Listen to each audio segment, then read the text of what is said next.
Now, look at the similarity here between what happened in the Cuban Missile Crisis. Khrushchev was mad as hell because the United States was putting missiles right up against its border.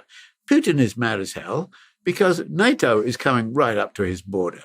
And NATO is not, in Putin's experience, a defensive organization. It's an offensive organization, and it takes offense, as it did, for example, in the Balkan Wars. And you see what NATO did in the bombing of Serbia, and you'll see that NATO is an interventionist. It is about trying to restructure the world in certain ways. Furthermore, NATO now controls all of Central Europe. And here we come to a crazy geopolitical argument. There's a crazy, well, he wasn't crazy, unfortunately. He was a professor of geography at Oxford University. And there's a man called Halford Mackinder. And Halford Mackinder, back in the early 2000s, right up to about 1942, was writing things about geopolitical strategy on a global level. And his thesis was, whoever controls Central Europe controls the world island, i.e. the whole Eurasian sphere. And whoever controls the world island controls the world. In other words, control of the world depends upon who is controlling the heartland of the system, and the heartland is in Central Europe. Now, the Soviets controlled the heartland throughout the whole period. Now, it is the West that controls the heartland, and the US backed NATO, which is controlling the heartland. And the heartland is threatening the whole control of the Eurasian mass.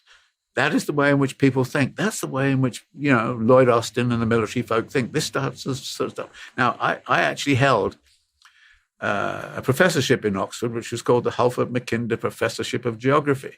And I mean, on the one hand, I thought that Halford Mackinder would be turning in his grave, think that I held the professorship in his name, but I was also extremely embarrassed to have a title of the Halford Mackinder Professor of Geography, because there's this guy who's giving this kind of geopolitical nonsense, and it's terribly important because if people believe it and work on it, then that creates the problem. Actually, in the 1920s, the German geopoliticians, a man called Haushofer, really did believe in this. And much of the expansion of Germany into Eastern Europe and into the Central European area was precisely on Mackinder-type policies. And in the 1920s, General Haushofer was writing about Lebensraum, that is a living space of the German state. And it needed Lebensraum, and it needed to actually control all of Central Europe. And from that control of Central Europe, it could actually organize the world and its strategy of world domination. And Hitler seems to have believed some of this. So part of this was what was going on at that time. My point about all of this is this. We are on the edge of a conflict between NATO and Russia. In fact, a proxy war is being fought in Ukraine. And the United States believes and likes to present itself as somehow or other it is a good country which is simply responding to the desire of the Ukrainians to control their own space and have their own nation and have their own culture and all the rest of it. And that noble, worthy aim is what the United States is about. I demur.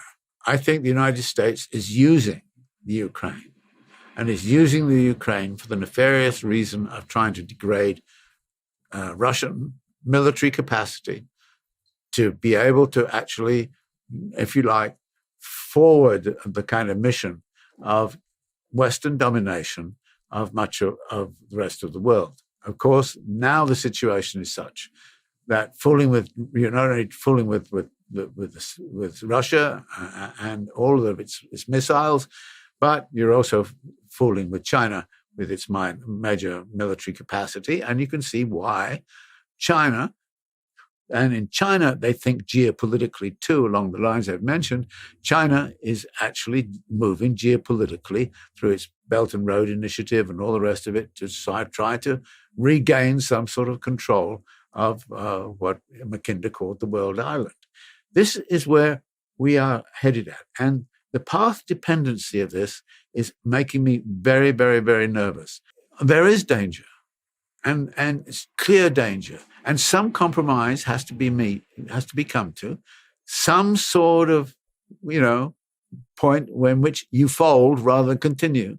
At what point do you kind of say, well, this has gone too far, it's too dangerous?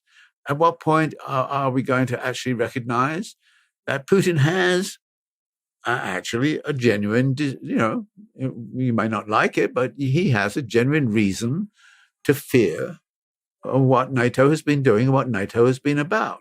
And that therefore, one of the answers, which I think should be on the calendar, is the complete demilitarization and denuclearization of the whole of Central Europe. That, it seems to me, is about the only thing that could actually bring Putin to the table. Offer something like that. Say, we will actually accept the denuclearization, the demilitarization of the whole of Central Europe, and we will turn it into a neutral zone so nobody can dominate the world island and do all those kinds of things. This is the kind of thinking which needs to be there. And this is the kind of thinking that got us through the missile crisis in Cuba. The missile crisis in Cuba was a very close thing, and a lot of people were making some very bad decisions around it. I think we are closer to that kind of thing in Ukraine, and a lot of people are making some very bad decisions about it, including the Secretary of Defense, who should have known better than to say that, although I'm glad he did say it, because it gives us an insight into what the true motivation of the United States is